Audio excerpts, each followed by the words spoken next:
네, 마켓 이슈 분석 이어가도록 하겠습니다. 어제 공화당의 압승 소식도 전해졌고요. 네. 또 오늘로 예정되어 있는 ECB의 부양책이 있을까에 대한 기대도 상당한 것 같습니다. 네네. 자, 공화당 이야기 좀 해보도록 하죠. 상하원 5건을 해서 오히려 앞으로 뭐 정치적인 혼란이 적을 것이다 이런 얘기도 나오던데요. 네, 맞습니다. 간밤에 중간 선거였죠. 어제 결과가 이미 나왔습니다. 네. 일단 상원과 하원에서 모두 공화당이 더 많은 의석을 가져갔고요. 주지사 선거에서도 공화당 쪽에서의 승리가 더 많았어요. 네. 때문에 경제적인 정책 변화가 있을 것이다. 앞으로 친기업적인 정책이 있을 것이다. 라고 기대감 반영되면서 일단 뉴욕 증시 대부분 상승세로 마감을 지었는데요.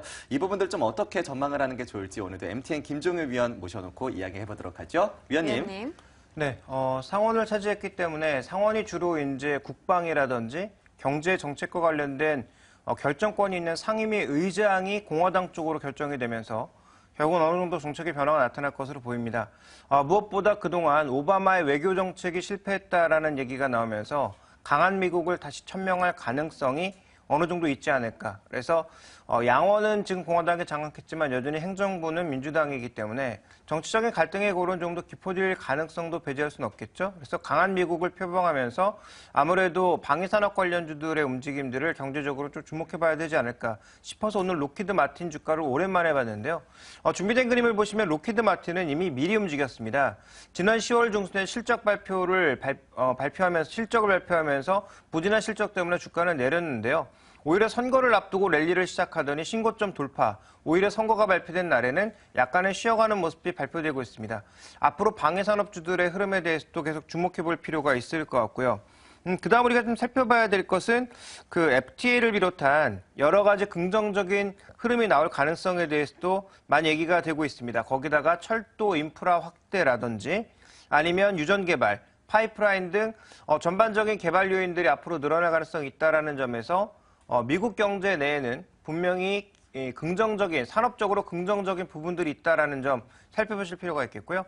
또 하나 미국 시장에서 오늘 특징은 민주당을 근거로 하는 바이오 종목과 기술주들은 상대적으로 약했던 반면 국영제, 은행주라든지 아니면 뭐 철도 관련주라든지 아니면 뭐 오일 서비스, 유틸리티와 같은 국영제 종목군들, 공화당과 같이 움직이는 종목군들의 강세 흐름이 나타났기 때문에 오늘의 다우지수와 나스닥 지수는 정치색을 어떻게 보면 뚜렷하게 나타냈다라고 좀 봐야 될 것 같습니다. 네, 일단 그렇다면 갈등이 더 깊어지지 않을까라는 그런 걱정도 있는데 이와 관련한 이슈가 있을까요? 네, 간밤에 오바마 대통령의 연설이 있었습니다. 네. 그런데 공화당의 승리를 일단 축하하지만 공화당과 우리가 공통분모를 찾아갈 수 있을 것이다라는 이야기 내놓으면서 일단 극한 대립은 피하겠다라는 입장을 밝히는 모습도 나타났었는데요. 네. 시장에서는 일단 이 같은 대립에 대해서 걱정하고 있습니다. 어떻게 보십니까?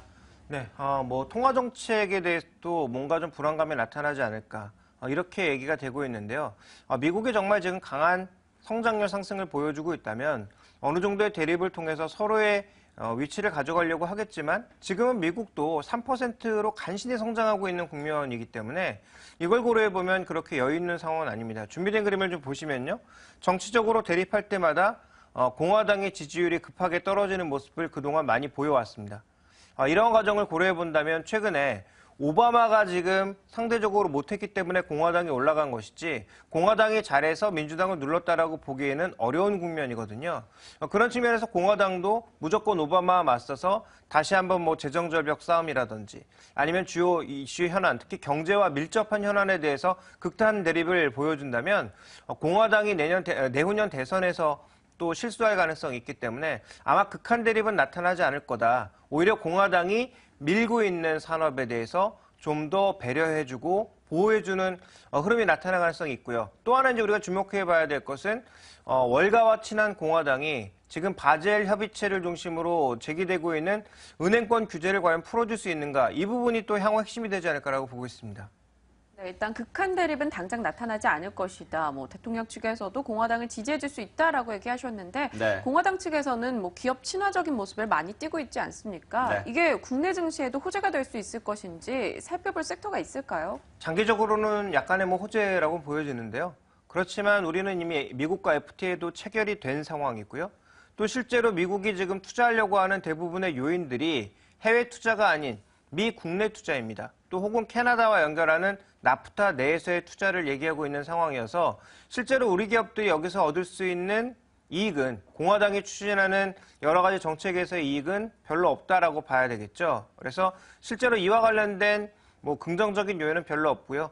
지난번에 말씀드렸던 대로 미국과 관련해서는 미국 소비의 증가 가능성, 뭐 내구 소비재라든지 필수 부품들에 대해서 어느 정도 좀 관심을 가지는 게 필요하지 않을까라고 보고 있습니다. 네, 이렇게 해서 미국 중간 선거에 따른 우리 시장 영향까지 일단은 분석을 해봤습니다. 네. 이어서 다음 이슈 보도록 하죠.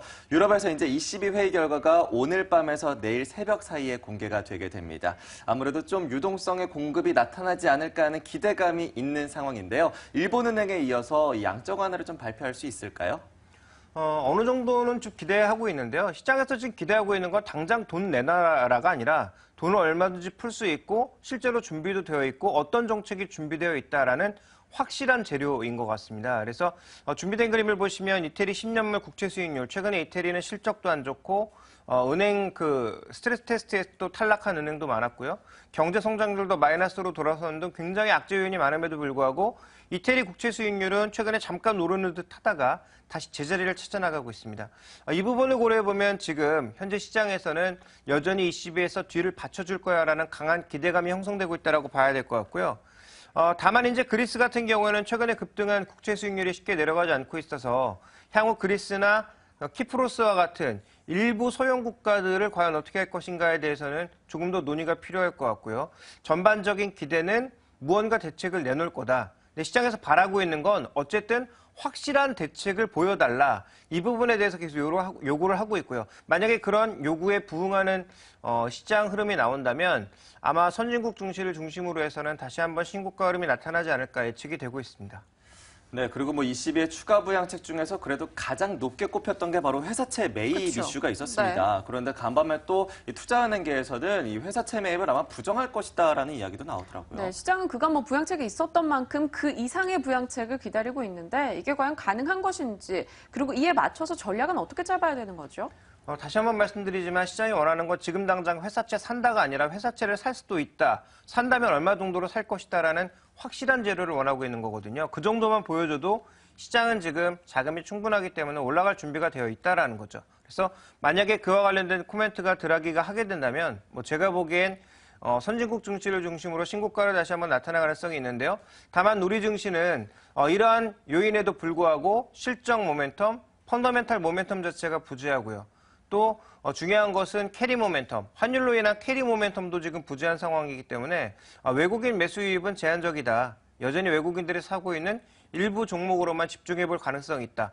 외국 지수가 올라간다고 우리 지수가 따라 올라가는 그런 양상은 더 이상 나타나지 않을 가능성이 높다라고 보고 있어서요. 여전히 ECB와 관련된 대책이 나온다고 하더라도 시장 전체보다는 종목에 발을 맞추는 게 좋을 것 같고 초단기적으로는 낙폭과대주의 가격 회복 가능성이 가장 높지 않을까라고 보고 있습니다. 네, 알겠습니다. 이제 국내로 한번 초점을 맞춰보겠습니다. 네. 앞서 이슈에서 연기금 측에서 해외 인프라 투자를 좀 더 늘리고 있다라는 네. 이야기 해드린 바가 있습니다. 이게 국내 시장에서 자금 이탈 이런 우려로 이어질 수 있을 것인지 맞아요. 그거에 대해서도 좀 걱정하실 것 같아요. 관계가 없을까요? 저는 뭐 일단 직접적인 관계는 없다라고 보고 있습니다. 뭐 우리 시장을 팔아서 인도로 간다는 건 아니거든요. 전체적인 자산 운용상 대체 투자 혹은 인프라 투자에서 한국보다 다른 나라를 선택하는 것이지 우리나라 주식시장 위험자산을 팔아서 외국으로 가는 건 아니라고 보고 있습니다.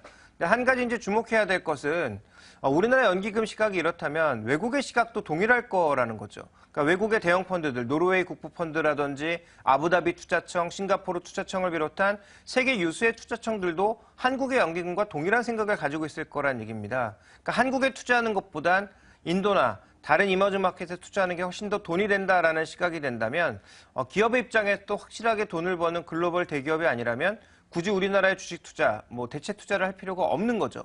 그러니까 그 부분이 문제라는 겁니다. 연기금이 우리 주식 팔아서 다른 데로 나가는 건 아니기 때문에 별 부담은 없지만 궁극적으로 우리가 우려해야 될 것은 연기금의 시각과 외국 투자청의 시각이 과연 다르겠는가 그 부분에 대해서 고민이 필요할 것 같고요. 그래서 이제 국내 대기업들이 배당 정책이나 주주 환원 정책들을 제대로 쓰지 않는다면 외국인들의 이탈 혹은 우리 시장으로의 유입 정체 현상은 앞으로도 이어질 가능성은 조금 있다라고 보고 있습니다.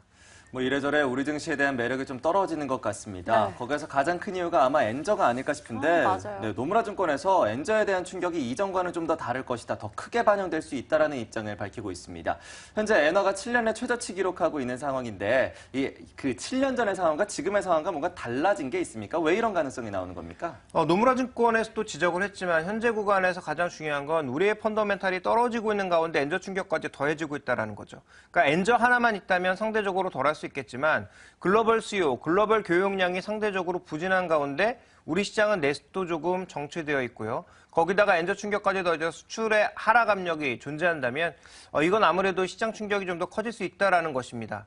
근데 중요한 건 뭐냐면 시장이 이미 가격 조정을 어느 정도 받았다라는 거죠. 지금 100% 다 흡수했다라고 볼 수 없습니다. 왜냐하면 엔화의 고점이 어딘지, 엔달러의 고점이 어딘지 모르기 때문에 이 충격을 100% 흡수했다라고 볼 수는 없지만 충분히 악재를 우리 시장의 주요 종목군들, 자동차, 철강, 기계 이런 종목군들이 이미 받아 안고 있는 상황에서 추가적인 하락이 과연 강하게 나타나겠느냐. 그렇게 되려면 엔화가 당장 내일 모레 120엔, 125엔 간다라는 얘기가 나와야 가능한 얘기고요.